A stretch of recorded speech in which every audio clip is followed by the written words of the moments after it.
I'm using a palette knife. You can use a plastic card or even a paintbrush to apply the paint, and I'm using a paper plate to mix it, so you don't need to rush out and buy expensive materials here. And I'm using the plastic knife now to apply this paint wet into wet onto the surface to create the look of distant sort of rocks here. Now these colours are actually handmade watercolours that I don't actually use anymore, but you could use something like light red, burnt sienna and a little bit of raw umber or yellow ochre, and just paint these wet into wet. What's lovely about using a plastic palette knife or just a palette knife in general with watercolours, it's very different. I'm actually applying the paint straight from the tube. And I'm using a bit of Prussian blue here, mixing it in with that sort of clay red colour, but you could use burnt sienna or light red or even Venetian red or even just ordinary cadmium red. Just have fun with it. And I'm painting into puddles here just to see what happens. With watercolour, because it's a wet medium, you know, you can get a lot of happy accidents and you can mess around with it, play around with it, just see what happens. It's really therapeutic. And you can use the back of an old painting or even your sketchbook as well if you're worried about using a fresh piece of watercolour paper, which I totally understand. I'm actually using some black here, straight from the tube, but because the water is so wet it dilutes it, so it's a really kind of interesting way of using watercolour, a little bit different than mixing it into a palette. And I'm using lots of puddles as well, and puddles, wet paint running into drying paint creates backruns, so that'll be quite interesting. Those cauliflowers or blooms.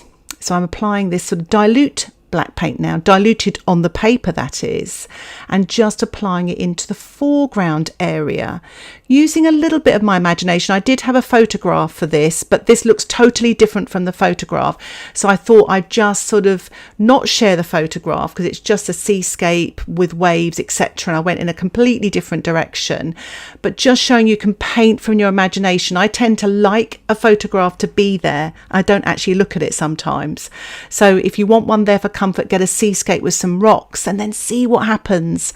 So I'm applying this lovely sort of red ochre colour here, but again you can use burnt sienna with some red or alizarin crimson, and I'm tilting is so much fun, getting the paint to run down because it's a wet medium, using this hog hair brush to tease the paint to get it to move.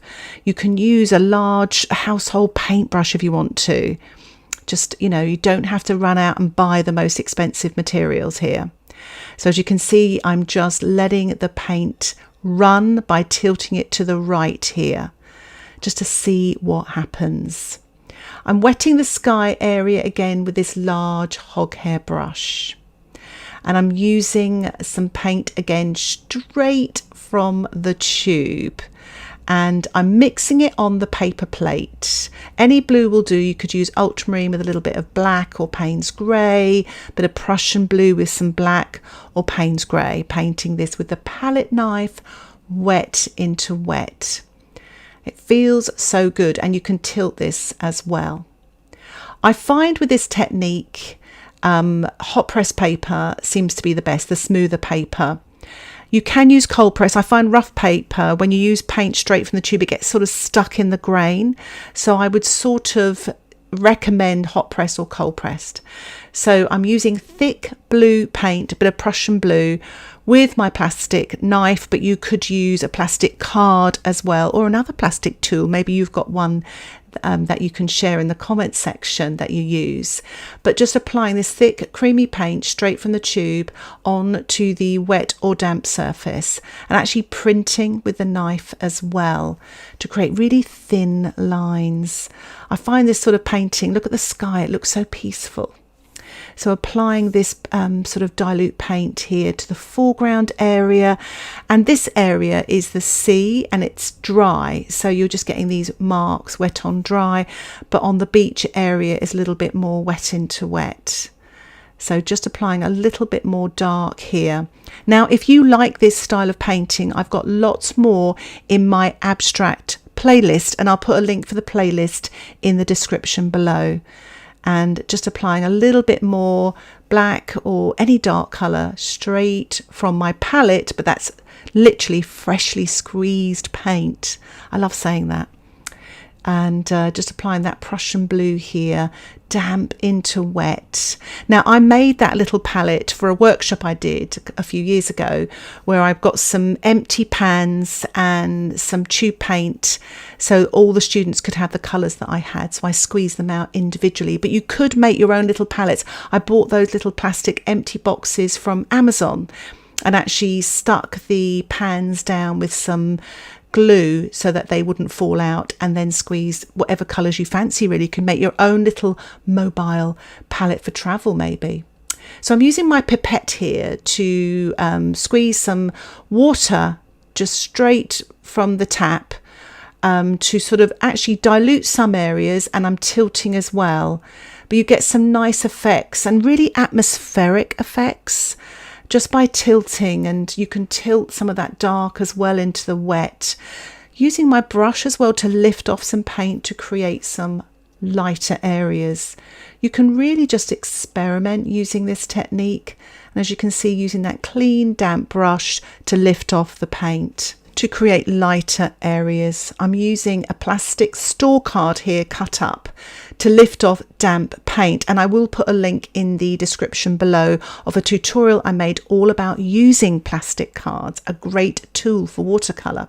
As you can see, it creates some lovely shapes and lighter marks, and you've got that sort of underpainting coming through as well, lifting off some light here for maybe the waves coming into the rocks, perhaps a few more smaller rocks here in the foreground, just swiping the damp paint.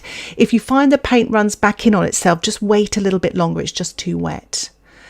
And it's really fun to do, and you can almost sculpt these rocks, just lifting off a little bit more light there on the wet sandy beach. And here is the finished painting. I really hope you enjoyed the voiceover version of this tutorial. If you have any questions, please put them in the comments section. And if you'd like to see more content like this, don't forget to subscribe to my YouTube channel, where you'll get updates of my latest tutorials. And if you'd like to get access to my weekly exclusive watercolour tutorials, why not think about joining my Patreon membership? Details about the membership can be found in the description below. Just click more. Thank you so much for watching this tutorial. I really hope you're inspired to paint a loose, atmospheric, semi-abstract watercolour. Thanks for watching. Bye for now.